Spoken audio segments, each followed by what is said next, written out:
नमस्कार, अपने सब देख रहल छी मिथिला दस्तक। आइ हम मधुबनी जिलाक अंधराठाड़ी प्रखंड अंतर्गत जलसन पंचायत पहुँचल छी। आइ अपने सबके एकटा ओ शख्स से परिचय दियाबऽ चाहै छी जे एहि बेरदा जलसन पंचायत से मुखिया पद के लेल प्रत्याशी के रूप में अपन उम्मीदवारी जता रहल छथि। आओ सबसे पहिने हिनका सँ परिचय लै छी। सबसे पहिने मिथिला दस्तक पर स्वागत अछि। बहुत बहुत धन्यवाद सर। हमर नाम भेल रविंद्र कुमार निराला, गाँव ठठरी, पोस्ट जलसेन, जिला मधुबनी, बिहार के छी हम। बिहार पंचायत चुनाव 2021 के तहत त्रिस्तरीय पंचायत चुनाव भऽ रहल अछि, जाहिमे पंचायत चुनाव के अंतर्गत मुखिया पद पर ले रहल छी। तऽ मुखिया पद पर लड़ऽ के सबसे पैघ कारण की अछि? सर, पैघ कारण यह छै कि अतुका जे 20 साल का हम परिदृश्य देख रहल छियै, जे स्थिति 2001 से अखन 2021 तक के भयावह स्थिति छै कि कोनो भी योजना धरातल पर कार्यरत नहीं छै। योजना कागज पर ही छै, लेकिन कोनो भी जे प्रत्याशी जे मुखिया बनलै, निवर्तमान छथि जे एहिसँ पूर्व छलखिन हँ, किनको विरोध में केओ प्रत्याशी कोनो पूर्व निवर्तमान मुखिया कोनो भी तरह के प्रत्यारोप आरोप नहीं लगबै छथि, न कोनो जाँच कोनो भी तरह के नहीं। अतः लूट खसूट जारू छै सर। 6 नंबर वार्ड एगो एहन समस्या छै जाहिमे 15 साल से 15 गो ईंटा नहीं आइ तक लगायल गेलै। एहन समस्या छै सर कि अतः हरिजन के कोटा आवास के योजना में फूल भऽ जाइ छै। अनुसूचित जाति हुनका सबके कोटा फूल बता रहल छै। जे वार्ड छै, पंचायत के जे जनप्रतिनिधि अन्य छै, आवास योजना सहायक छै, सब हिनका सबके दुचकारि रहल छै। कहै छथि कि अहाँ सबके कोटे नहीं छै बचल, अगिला पंचवर्षीय में मिलत। आ एतऽ के समस्या की छै सर कि जेना मुखिया कोई बनै छथि तऽ ओकरा लए वार्ड सब अहाँके कहै छै हमरा फंडे नहीं दऽ रहल यऽ तऽ हम काम केना करब। माने कि बहुत तरह के ई सब टाल मटोल वाला आजमा रहल छै कोशिश, लेकिन फिर भी ई समस्या छै। जहन अहाँ पंचायत चुनाव में उतरलो हैं तो अपने कोन कोन समस्या के दूर करऽ के लेल पंचायत में मुखिया पद के लेल अपन उम्मीदवारी जता रहल छी?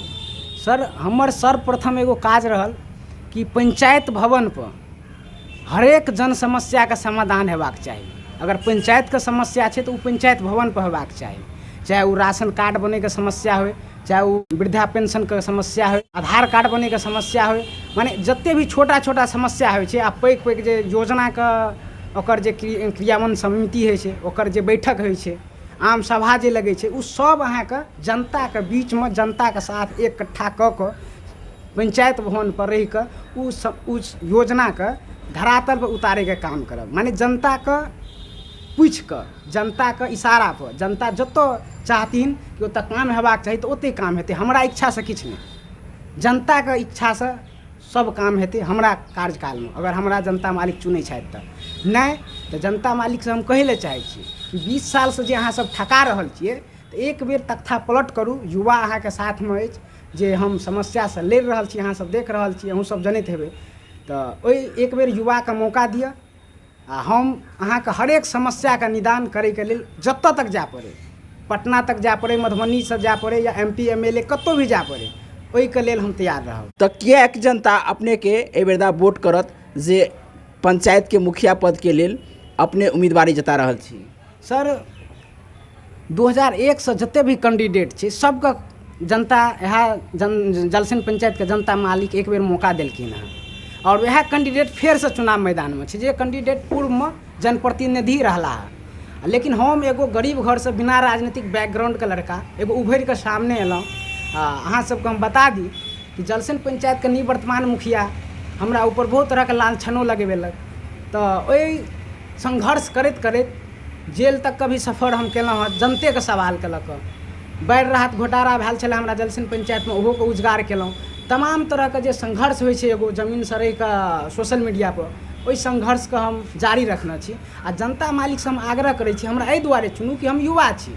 अखन हमर राजनीतिक बैकग्राउंड या राजनीतिक कैरियर हमर कोनो खत्म होयवला नहीं है। हमर सोच बड़ी बड़ा अछि। हमर मुखिया सरपंच त्रिस्तरीय पंचायत तक नहीं अछि। हमरा मौका देबै तऽ हमर लंबा सोच अछि, हम आगू जाइके अछि हमरा। ताहि दुआरे हमरा पर भरोसा जताउ। अगर हम मुखिया चुनै छी, एके बेर जे हम अहाँके निराशा आ विश्वास पर खड़ा नहीं उतरब तऽ अहाँ हमरा फेर से अहाँ हमरा कॉलर पकड़ि कऽ उतारि सकै छियै अथी पर से। सब दिन अहाँ पैसा वाला के राजनीतिक देखैत एलियै, एक गरीब के बेटा के निष्पक्ष राजनीतिक बिना धनबल के राजनीति देखियो कि गरीब के बेटा बिना धनबलो से लड़ रहा है, ताहि पर विशेष ध्यान दे। गरीब के आवाज़ और गरीब के लेल हम हमेशा जलसन पंचायत के तमाम मतदाता मालिक के लेल हम हमेशा रात से 12 बजे 1 बजे 2 बजे मानी 24 घंटा अवेलेबल रहा। ऐसे पहले कते काम के लिए पंचायत के लेल जे जनता मालिक अहाँ के प्रति वोट देव के लेल आगे आबि कऽ अपने के जे से हाथों हाथ लेता? जी हम ऐसा पहले हम एगो सामाजिक संगठन है, तो सामाजिक संगठन से हम जुड़ल छलौं। ओहि सामाजिक संगठन के अंदर हम बहुत तरह के संघर्ष केलहुँ, जेनाकि जनैत हेबै अहाँ सब कि एक बेर हमसब अपने गाँव के समस्या के लऽ जल जीवन हरियाली वाला जे प्रोग्राम आयल छलै, तो 7 फरवरी के शायद कि जनवरी के प्रोग्राम हमरा अंधराठाड़ी में छलै। ओहिसँ एक दिन पहले हमसब 2-4 गो मलाह भाई के साथ रुदपुर थाना में अतिक्रमण के खिलाफ FIR करे के लेल हम थाना गेलिए। तो हमरा से रंगदार घूस मंगल गेलै सर, तो घूस मंगल गेलै तो हम अपना मोबाइल में वीडियो को शॉर्ट रिकॉर्ड कए लेलिए। रिकॉर्ड केला के बाद बहुत तरह के लोग ई रिकॉर्ड मांग केलकै एकरा ब्लैकमेल करे के लेल, लेकिन हम वीडियो किनको नहीं दिलिए। हम अपना मोबाइल से खुद वायरल केलिए। तकर बाद हमरा पर पुलिस वाला एगो जो पुलिसिया कानून है से पुलिसिया कानून हमरा पर लागू भेलै। हमरा रात बिरात हमेशा टॉर्चर करे लगे छला। पूरा समाज, हमरा गाँव के सरपंच जे हमरा पंचायत के छला वो हमरा ऊपर टॉर्चर केलक कि हुनका माफ़ कर दियौ। लेकिन समाज हमर अतने हमर योगदान अछि कि हमेशा हम समाज के लेल संघर्ष करै छी। योगदान हमर किछु नहीं है समाज में, हमर बस अपने अछि कि युवा छी, एहि धरती के जलसन पंचायत के हम बेटा छी। ताहि दुआरे हमर ई संघर्ष यऽ कि हम हमेशा गरीब के आवाज़ उठा रहल छी। कोई भी जनप्रतिनिधि छै तऽ एकरा बेबाक तरीका से सवाल पूछे छी, गरीब के लेल सवाल पूछे छी। ताहि दुआरे चाहे छी कि एक बेर नेता ने बेटा पर भरोसा करूँ, अगर हम विश्वास पर खड़ा नहीं उतरू तो फिर हमरा अहाँ के जे मर्जी हमरा दंड देब, ओहि दंड के हम स्वीकार करू। आवाज़ उठबै के लेल हम उ आवाज़ कखनो बंद नहीं कऽ सकै छी।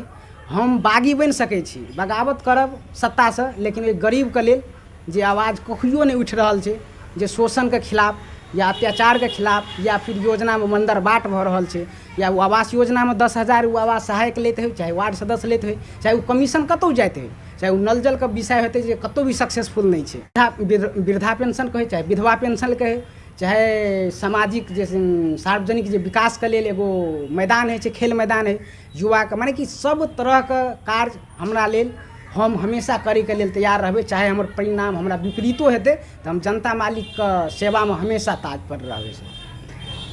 बहुत नीक। मुदा एकटा बात अंत में हम यह कहब, चुनाव लड़ऽ के लेल सब प्रत्याशी सब एला हन, अपने एहि बेरदा कोन कोन घोषणा पत्र जारी केलहुँ हैं जे जनता मालिक के अहाँ बताबऽ चाहै छियनि? जनता मालिक के हम बताबै लए चाहै छी कि हमर घोषणा पत्र अछि कि जते भी अपना पंचायत में प्राथमिक विद्यालय है और मध्य विद्यालय है, ओकर शिक्षा व्यवस्था पर हम सब विशेष ध्यान देव। माने कि 110% माने शिक्षा सर्वप्रथम। तकर बाद स्वास्थ्य व्यवस्था के जे अखन उप स्वास्थ्य केंद्र बनायल गेलै, उप स्वास्थ्य केंद्र जते भी है, ओहि उप स्वास्थ्य केंद्र में सुचारू व्यवस्था केना हेतै, ओहि व्यवस्था के लेल हम सब प्रयास करब हमेशा आगू। दूगो जे स्वास्थ्य और शिक्षा आ दोसर रोजगार, स्वरोजगार, जे छोटा छोटा उद्योग है जे हम सब सिक्की के दौरी बिनै छियै, माता बहिन बिनै छै, सिक्की के दौरी बिनै छै, या फिर अपन पंखे बनबै के एगो कला है प्लास्टिक वाला, या मोमबत्ती उद्योग भेलै, अगरबत्ती उद्योग भेलै, साबुन के उद्योग, माने छोटा छोटा जे उद्योग है कुटूर उद्योग जकरा कहै छै, तो उ उद्योग हम जहाँ तक होय हमरा से, अगर हमरा चुनथिन जनता मालिक तो हम उ प्रयास करबै कि हमरा पंचायत में छोटा छोटा उद्योग लगे, जैसे जे गरीब परिवार छै, जे दिल्ली कलकत्ता मुंबई हमर भैयारी सब जाइ छै, उ सब पलायन नहीं कऽ अपना गाँव समाज में रह कर अपना गाँव में इज्जत का जिंदगी जिएता और अपना पंचायत के आदर्श पंचायत बनाबे के लेल हमर ई जिम्मेवारी है। हाईटेक पंचायत बनबे के इच्छा है। अंत में अहाँ अपना जनता मालिक से की अपील करऽ चाहै छियनि? हम जनता मालिक से बस यह अपील करबे कि समस्त जनता मालिक से हम कोर जोड़ के निवेदन करे छिए कि एक बेर एक गरीब के बेटा के आशीर्वाद दियो और मौका दियो। ई कोनो जिंदगी भर के पद नहीं है, हरेक 5 साल पर चुनाव अबै छै जाइ छै, तो 5 साल हमरा पर भरोसा जतऽ अगर अहाँ सबके उम्मीद पर हम खड़ा नहीं उतरब तो फिर हमरा अहाँ दरकिनार कऽ देब। सर हम युवा छी, हम अपन रोजी रोजगार जे हम बता दी कि हमर एजुकेशन है 12th हम 2014 में ISC से केलहुँ, इसके बाद हम डिप्लोमा सोनीपत से मैकेनिकल केलहुँ, ग्रेजुएशन अखन हमर कंप्लीट भेल 2019 में। तो हम कोनो धनिक परिवार से नहीं छी, ताहि दुआरे अहाँ सबसे निवेदन अछि कि युवा होय के नाते हम चुनाव लड़ रहल छी, अहाँ सबके आवाज़ उठाबे के लेल चुनाव लड़ रहल छी। परिणाम विपरीत हेतै तबो आवाज़ उठते रहते। और हम अहाँ के अपन कुछ पर्सनल बात अहाँके हम दऽ देब, लेकिन हमरा किछु आर्थिक सहयोगके जरूरत अछि। ताहि दुआरे अहाँ समस्त युवा साथी जे भी दिल्ली, कलकत्ता, मुंबई, मद्रासमे जतऽ छी या भी जे ग्रामीण छी, तऽ समस्त जलसन पंचायतवासीके युवा साथीसँ हम निवेदन करब कि हमरा किछु आर्थिको सहयोग कयल जाय, कि हम एहि चुनावके बढ़िआँ तरीकासँ चुनावके एगो प्रचार जे होइ छै, पैम्पलेट बैनरके लेल जे भी होइ छै, तऽ ओहिके हम कऽ सकी। अहाँ सबसँ हम निवेदन करै छी, अहाँके सहयोगके हमरा आशा रहतै, अहाँ सब जरूर सहयोग करब। रविंदर कुमार निराला जी छथि। एहि बेर त्रिस्तरीय पंचायत चुनावमे मुखिया पदसँ अपन उम्मीदवारी जता रहल छथि, नामांकन सेहो करा लेलथि हैं। आबयवला समय बहुत टसमटस चुनाव भऽ रहल अछि आ एहि चुनावमे ई एकटा गरीब गुरबाके बच्चा लड़ऽके लेल अपन उम्मीदवारी जतेला हन। तऽ अपने सबके जो हिनका पर ट्रस्ट अछि, विश्वास अछि, तऽ निश्चित रूपसँ हिनका अपन मत दियौन। संगे एहि वीडियोके अपने सब अंत धरि देखलहुँ हैं तो हमरा वीडियो के जरूर कमेंट कऽ के बताबी जे अपने सबके केहन लागल है। संगे हमरा चैनल के एखन धरि सब्सक्राइब नहीं केलहुँ हैं तो सब्सक्राइब कर लियो।